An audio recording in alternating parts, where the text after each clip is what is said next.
Tim Laboratorium Forensik Polda Sulawesi Selatan turun tangan menyelidiki penyebab kebakaran Asrama Putra Pondok Pesantren atau Ponpes TDI Patobong Pindrang yang menewaskan santri bernama Muhammad Zahwa. Tim Lafor Polda Sulawesi Selatan tiba di TKP kebakaran Ponpes TDI Patobong di Desa Patobong, Kecamatan Matirosompe, Pindrang, Sulawesi Selatan sekitar pukul 12.30 waktu Indonesia Tengah pada Kamis 9 Januari 2025. Tim melakukan olah TKP di lokasi kejadian selama 4 jam, mulai pukul 13.00 hingga pukul 16.00. Kasat Reskrim Polres Pindrang, Ibtu Andi Reza Pahlawan kepada Tribun Timur menjelaskan bahwa selain melakukan olah TKP, tim Lafor Polda Sulsel juga memintai keterangan saksi-saksi dalam kejadian kebakaran tersebut. Dia menambahkan tim Lafor juga telah membawa barang bukti yang akan diteliti untuk mengungkap penyebab kebakaran Asrama Putra Ponpes TDI Patobong Pindrang. Sebelumnya diberitakan Ponpes TDI Patobong Pindrang terbakar sekitar pukul 13.00 waktu Indonesia Tengah pada Rabu 8 Januari 2025 kemarin.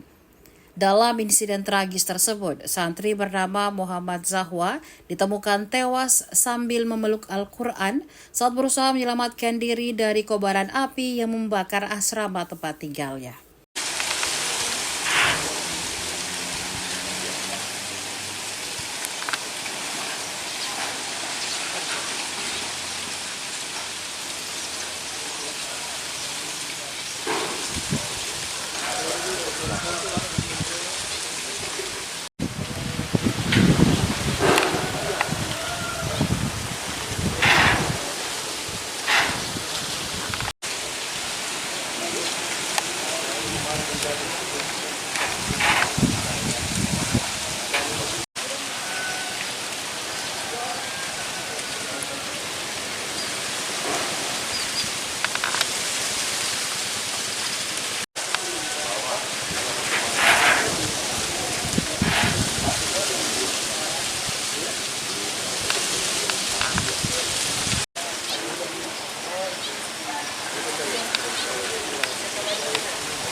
Kurang izin kegiatan apa yang dilakukan takut ini juga bersama lapornya Polda untuk cek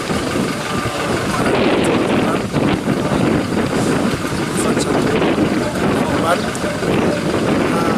Cekkan ini kita sudah cek dari luar sampai dalam.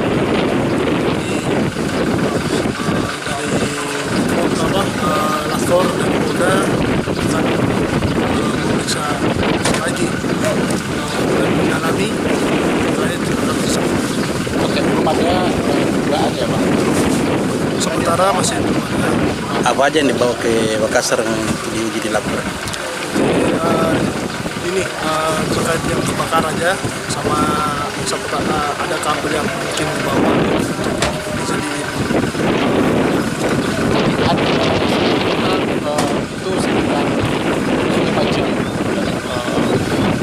lapor melakukan pengecekan atau pengecekan ini sebenarnya kita mengelilingi dulu mana arus listriknya dulu kan, mana situasinya, bangunannya mana, jadi sudah digambarkan untuk melatih api kan sama Download Tribun X sekarang, menghadirkan lokal menjadi Indonesia.